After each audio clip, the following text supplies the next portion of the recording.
The world makes you something that you're not, but you know inside what you are.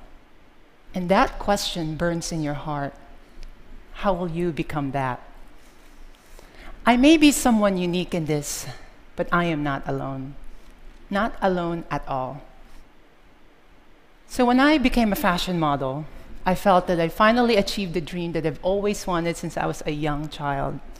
My outside self finally matched my inner truth, my inner self. For complicated reasons, which I'll get to later. When I look at this picture, at that time I felt like, Gina, you've done it. You've made it. You have arrived. But this past October, I realized that I'm only just beginning. All of us are put in boxes by our family, by our religion, by our society, our moment in history, even our own bodies. Some people have the courage to break free, not to accept the limitations imposed by the color of their skin or by the beliefs by those that surround them. Those people are always the threat to the status quo, to what is considered acceptable. In my case, for the last 9 years, some of my neighbors, some of my friends, colleagues, even my agent did not know about my history. I think in mystery, this is called a reveal. Here is mine. I was assigned boy at birth based on the appearance of my genitalia. I remember when I was 5 years old in the Philippines walking around our house, I would always wear this t-shirt in my head. And my mom asked me, how come you always wear that t-shirt in your head? I said, Mom, this is my hair. I'm a girl. I knew then how to self-identify. Gender has always been considered a fact, immutable. But we now know it's actually more fluid, complex, and mysterious. Because of my success, I never had the courage to share my story. Not because I thought what I am is wrong, but because how the world treats those of us who wish to break free. Every day, I am so grateful because I am a woman. I have a mom and dad and family who accepted me for who I am. Many are not so fortunate. There's a long tradition in Asian culture that celebrates the fluid mystery of gender. There's a Buddhist goddess of compassion. There is a Hindu goddess, Hydra goddess. So when I was 8 years old, I was at a fiesta in the Philippines celebrating these mysteries. I was in front of this stage, and I remember out comes this beautiful woman right in front of me, and I remember that moment, something hit me. That is the kind of woman I would like to be.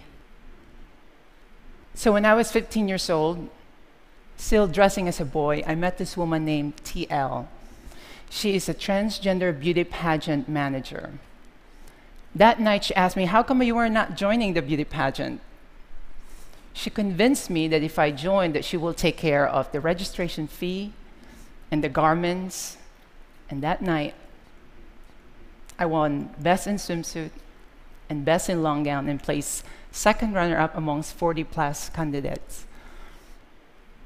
That moment changed my life.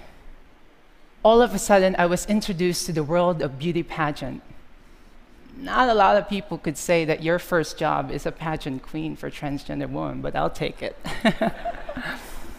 So from 15 to 17 years old, I joined the most prestigious pageant, to the pageant where it's at the back of the truck, literally, or sometimes it would be a pavement next to a rice field, and when it rains, which it rains a lot in the Philippines, the organizers would have to move it inside someone's house. I also experienced the goodness of strangers, especially when we would travel in remote province in the Philippines. But most importantly, I met some of my best friends in that community. In 2001, my mom, who had moved to San Francisco, called me and told me that My green card petition came through that I could now move to United States. I resisted it. I told my mom, "Mom, I'm having fun. I'm here with my friends. I love traveling, being a beauty pageant queen." But then 2 weeks later, she called me. She said, "Did you know that if you moved to United States, you could change your name and gender marker?" That was all I needed to hear. My mom also told me to put 2 E's in the spelling of my name. She also came with me when I had my surgery in Thailand at 19 years old. It's interesting, in some of the most rural city in Thailand, they perform some of the most prestigious, safe, and sophisticated surgery. At that time in the United States, you needed to have a surgery before you could change your name and gender marker. So in 2001, I moved to San Francisco. And I remember looking at my California driver's license with the name Geena and gender marker F. That was a powerful moment. I mean, for some people, their ID is their license to drive or even to get a drink. But for me, that was my license to live, to feel dignified. I mean, all of a sudden, my fears were minimized. I felt that I could conquer my dream and move to New York and be a model. Many are not so fortunate. I think of this woman named Isla Nettles. She's from New York. She's a young woman who courageously living her truth, but hatred ended her life. For most of my community, this is the reality in which we live. Our suicide rate is 9 times higher than that of a general population. Every November 20th, we have a global vigil for Transgender Day of Remembrance. I mean, I'm here at this stage because it's a long history of people who fought and stood up for injustice. This is Marsha P. Johnson and Sylvia Rivera. Today, this very moment is my real coming out. I could no longer live my truth for and by myself. I want to do my best to help others live their truth without shame and terror.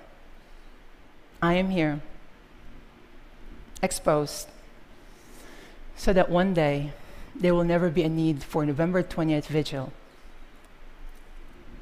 My deepest truth allowed me to accept who I am. Will you? Thank you very much. Thank you. Thank you. Thank you. Thank you.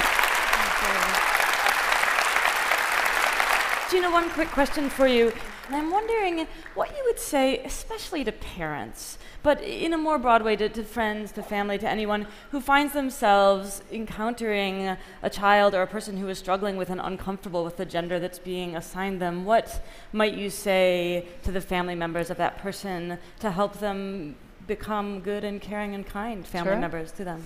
Well, first, really, I'm so blessed. I mean, the support system with my mom, especially, and my family, that in itself is just so powerful. I mean, I remember every time I would coach young trans women, would mentor them, and sometimes when they would call me and tell me that their parents can't accept it, I would pick up that phone call and tell my mom, "Mom, can you call this woman?" And sometimes it works, sometimes it doesn't. So, but it's this gender identities in the core of our being. Right? I mean, we're all assigned gender at birth.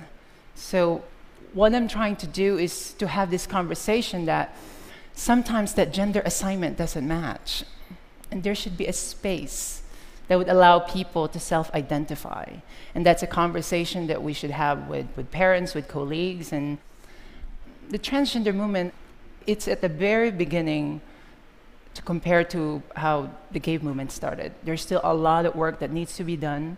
There should be an understanding. There should be a space of curiosity and asking questions. And I hope all of you guys will be my allies. Thank you. That was so lovely. Thank you.